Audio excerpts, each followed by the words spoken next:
Thank you for joining Just Around the Corner with Dennis Mansfield. As John Hay, one of the most famous men of the 19th century, once said, all the great prizes in life are just around the corner. Let's go there together. Well, welcome to Just Around the Corner with Dennis Mansfield. I'm your host, and I'm honored each time on our podcast episode to come in and give to you slices of life that are meaningful. Sometimes we deal with very difficult things in life. We've dealt with life and death. We've dealt with divorce. We've dealt with the idea of starting a business, working it through, and then ultimately having to shut down businesses. We've also talked about great successes.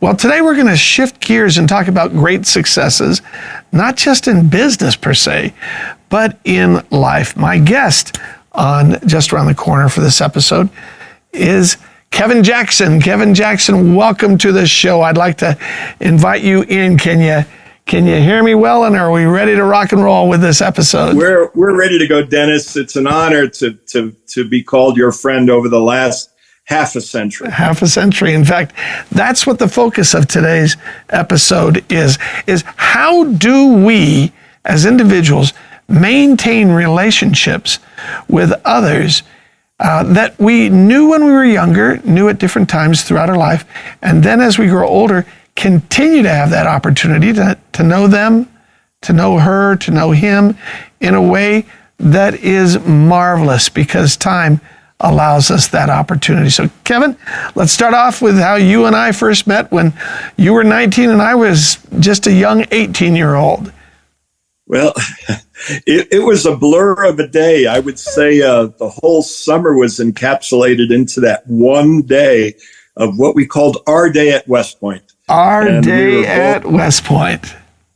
Yes, and that's where in just about 10 hours, you come through. You get evaluated by a doctor. You take an oath. You get your hair cut. You learn how to march. You get yelled at. You get assigned to roommates, and all of that happens. And you're on national TV at 5 o'clock in the afternoon. Being new cadets sworn in to serve our country. And that's where we met. On the plane at West Point. In fact, it's amazing because at that time, you had actually been in the regular Army and then went into prep school. Explain what that was, whereas I was just a civilian, or as the Army used to like to say, a stupid civilian who just came straight in. Tell us about your... Well, I would admit it was easier for me because I knew how to shine shoes and wear a uniform. And boy, my heart went out to you guys that had just gotten there for the first day, and I've respected you ever since. It's the most difficult place to be. Being in the Army beforehand, enlisting during Vietnam, we knew about the Army. We knew about some things, but there was no way to prepare for that day at West Point. But I did have a leg up on you, and but you know what? Within the first couple of days, we were all classmates, all the same, yeah. And we've been honored to be classmates since, with 900 other classmates. It's really quite remarkable. When people hear about West Point, they think about the buildings, they think about the uniforms, they think about the haircuts or the plebes with their necks up against the wall. They think about stress and strain and all of that. They don't often think about humor. You and I approached West Point with a perspective of, let's have some fun while we're doing this thing, didn't we? Well, there were two words that really got me through. And the first one you just mentioned was humor. You have to laugh at yourself and you have to laugh with each other. But the other one is faith, Dennis. I couldn't imagine going through that without strong faith in God. And that was my guiding compass. And the humor and the faith drew people like you and I together. Yeah. And we had each other's back. We were there for each other through the tough, through the good times, the bad times, and we laughed in between. Kevin, with your former military time, you knew that you would be making a career decision to go into the military once West Point was over for you. I came from a military family, but I had no real guiding light that said I couldn't wait to be a second lieutenant in either the Air Force, which is originally what my West Point liaison suggested that we could do at those times back in the early 70s, or go into the Army, which is what the bait and switch was when we finally did graduate, where they said, that Air Force thing, forget about it. They all should have been guys from Italy, Little Italy. Forget about it. And in your case, you knew what you were getting into. Did you keep that in the forefront of your mind as you began to minister to and help other classmates who, like myself, weren't really quite sure what we were going to be doing? Well, Dennis, one of the things in high school for me was I was in a junior ROTC program. So for years, we watched TV, we watched Vietnam, we saw the body counts, and we saw how leadership is so critical, and we kind of each developed a servant type leadership model. And mine started at West Point. Right away, I realized that I had 10 other or 11 other guys in my squad that nobody had ever been in a service. And it was my responsibility to step up and to help. So my focus shifted from, oh, poor me, to I got to help these other guys. And that's how I serve even today as a missionary overseas. And you and I both had challenges at West Point. I lost my mom just a few months after our day, and it was people like you that came up next to me and encouraged me. So this model works both ways. Mm-hmm. And if you serve others with humility and grace, that comes back, in my opinion, tenfold. The filmmaker Guillermo del Toro said this. He said, there is beauty and humility in imperfection. And when I think about our time at West Point, for those that are listening who are wondering, we've seen about the Army-Navy game, we've seen about these guys all look like they've got it together. The truth was we didn't. And our grades showed that.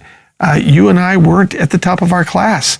The imperfection of our life was that we had so many things to do that we were not just brainiac chemistry students. We weren't just engineering students who couldn't wait to see how many digits out from 3.14 they could memorize for the numerical value of pi.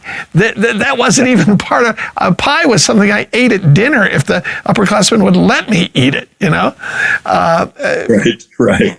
But for us, being able to go to Catholic Mass or go to Protestant Mass or go to temple, the people of faith at West Point continued to carry that out. However, you and I hit some rocky roads when we did leave West Point. First off, your mother died while you were there. My mother attempted suicide when I was leaving West Point. In fact, it was one of the last things that I had to deal with. She survived and later became a follower of Jesus. But gosh, it was a difficult time. I can't imagine, with all the stresses and strains of mathematics, all the stresses and strains of military education, all the physical stuff that you and I had to go through, that we could have come out in any way other than being servant leaders. Can you? There wasn't a choice for people like you and I. And I would say that for the vast majority of our classmates. I would be honored to be in the foxhole with any of them. And the West Point experience of that 4 years really carries forward. Now we're looking at our 45th reunion coming up this fall. Yes, we are. And it'll be so nice to see people, and we can catch right up, like we were standing next to each other in Beast Barracks in the same squad or same platoon, and it's because we experienced duty, honor, and country together for those years and follow on in the service. But West Point teaches you not only to be a leader in the Army, but it teaches you to lead in all walks of life. And so whether it's in the mission field now, or whether it's in a corporation, or whether you stayed in for 30 years, you still are that servant leader. When we come back after this break, I'd like to talk about the transfer of that focus for both you and me into the Christian community. So more in a bit. KTSY presents the all-new Stories Unveiled podcast, hosted by Ashley Sears, where she invites guests to discuss how God is impacting their lives right here in the Treasure Valley. We talk about the purpose in every story and how to live in freedom from your past.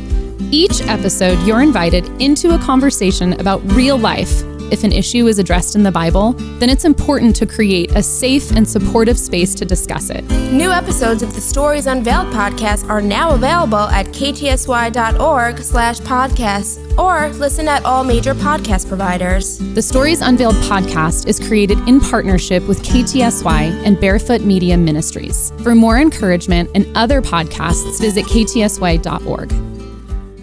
Well, welcome back to Just Around the Corner with Dennis Mansfield. My guest today is Kevin Jackson, a dear friend, a West Point classmate, a man who served in the military from being a private all the way to retiring as a colonel. But then his service changed direction. You had a tragedy in your life that involved your marriage breaking down. So at a certain point, Kevin, I was with you when your marriage began to crumble. And the very thing that was part of your duty, honor, country service mentality was something that you wanted to continue by serving your wife at the time. But she would not go in that direction. She did not want what you wanted. And it was a real difficult time in your faith. But it was through that faith that you overcame that. Tell us a little bit about that. Well, when you take a vow to the Lord, and a marriage vow is in front of the Lord, I had to honor that all the way through, and it made it more difficult for me, personally, individually, everything. But I never lost touch with who God had in store for each and every one of us, and that's to love Him with all our heart and to share that with others. So it was through my deepest, darkest time, through that breakup, that I chose to go into the full-time missionary field overseas. And I remember saying, God, I know your plan is perfect. I don't understand what's going on, but I'm willing to do whatever you want me to do. Even though I don't feel qualified to do it, I'm willing to. And you have to be careful when you say that, because the next thing you know, you're in a mud hut in Africa with the Maasai tribe, not knowing a language and serving Him. And so I consider it all joy, even the difficult times, because God's plan is perfect. And now I share, I'm an ordained minister. I marry international people from China and the United States and Kenya. And none of that would have happened if I would have stepped away from God's plan. For a season of your life, you were also involved in politics. You and I both served with a group called Focus on the Family. You happen to represent their interests in New Mexico, and I represented in the Pacific Northwest in the state of Idaho. What motivated you to continue that bridge of service to not only the ministry, but also to public policy? Well, I'm talking to the person who first gave me a call on that. When you were in Utah, no, you were in Idaho, and I was in Washington, D.C. at the time. You said, you may want to look into this. So I prayed hard on it. Was that me? And yes, I did come back to New Mexico and work public policy and, fight for the good legislation and fight against the bad legislation. And people still call me to this day on bills that are being introduced. And I did serve leading our city for a while. And you were elected mayor of your city. Yes, yes. And that was a great honor that the people of your community gave to you. Yes. I wasn't a good politician because if it came down to a decision between what people wanted politically and what God wanted, I always sided with God. And oftentimes that's not a positive path to take, but I could only be true to him. And so now I don't put my name on an elected office to run anymore, but I encourage other people that have a good moral fiber background to serve other people. I just enjoy being overseas as a missionary, and I do some things back in New Mexico now, but not to the magnitude that I did. Kevin, the theme for this episode is the whole idea of friendship. What have you seen both in terms of the military, first off, military, then West Point, then the military, then business, then ministry, that has continued to knit you together with friends from each of those very different silos? What is it in you, and how do you do it so that those who are listening can be encouraged about how they can reconnect with old friends, develop a renewed relationship of friendship, and can initiate new friendships that will then last, for years to come? Well, you have to be true to yourself. Don't try to please everyone. Just be who you are, who God made you. And God gave each and every one of us talents and gifts, strengths, and also weaknesses. And so don't be afraid to share those mistakes and those weaknesses. Just be real. And people know that, and people rely on that. I just had a lunch today with people that I was in high school with 50 years ago, and we're putting together our reunion. And it's so nice to be there and just be yourself. Yeah. And to learn every day. I learn from everybody. I'm going to learn from this experience on how I can be a better servant leader. Yeah. Well, Kevin, I can tell you that for the almost 5 decades that you and I have had our pasts together, have had our presents together, and still have our futures together, that you've been one of the greatest encouragers in my life. When I ran for U.S. Congress a number of decades ago, you were there giving from our class your own saber to me from West Point as a statement that we support you. It was a great encouragement. I had a wonderful race. You were there for almost the entire last portion of it. Encouragement is something where the Apostle Paul says that we're to comfort one another with the same comfort that we ourselves have been comforted with. Who has been a couple of the greatest comforters in your life? Well, Dennis, you're right up there. In fact, every time I look at my saber, which is right behind me in this picture, that was replaced to me by our class after I gave you my personal one, and my classmates have been a real encouragement for me. Early on, I was blessed with both my mother and father being strong Christian people that could encourage me. But along the way, I modeled myself after people that I respected. My karate instructor, General Andrew Goodpaster, who was our superintendent, and who was instrumental in drafting the Potsdam Accord, World War II. People like that had such great humility, but yet great strength. That I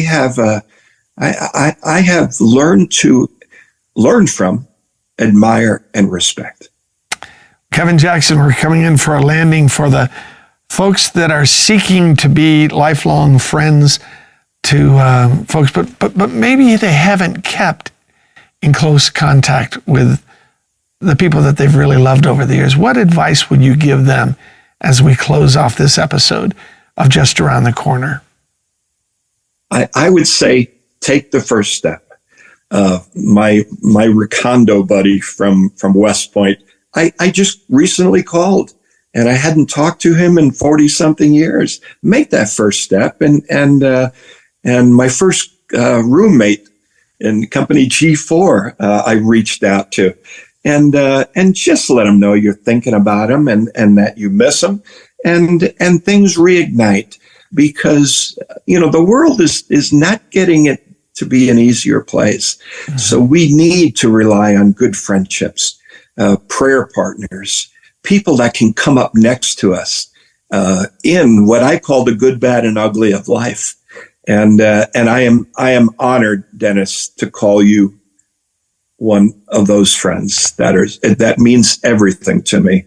I just called you last week on some issues that we needed to pray on and talk about, and that's invaluable. So I would encourage everyone to expand that realm of people, friends that you had.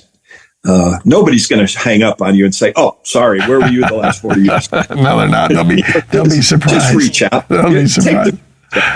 Well, my mother used to say, "The world is wide and has no end. It's hard to find a constant friend.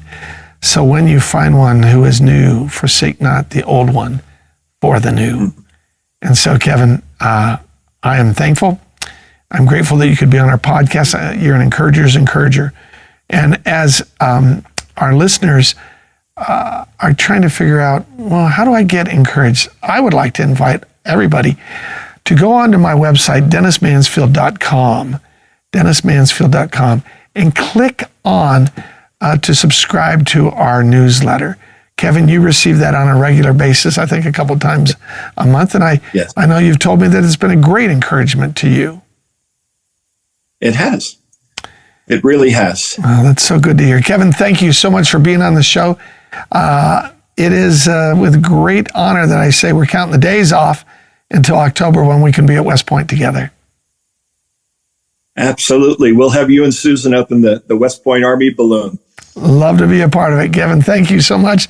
Ladies and gentlemen, Colonel Kevin Jackson, retired, a godly man, a great patriot, and a fellow who is a friend of the people who are his friend are the luckiest people in the world. I am one of them. God bless you guys.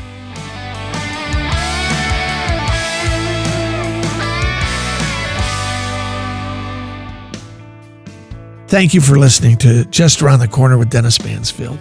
We're part of the KTSY Podcast Network. And as such, I'd like to thank Brian Yeager, producer Grady Sapp, Kevin McNeese, and all the fine folks who are part of bringing this podcast to you. As such as well, I'd like to thank Colin Mansfield and Kevin Miller in the Morning. What a team that I get to work with.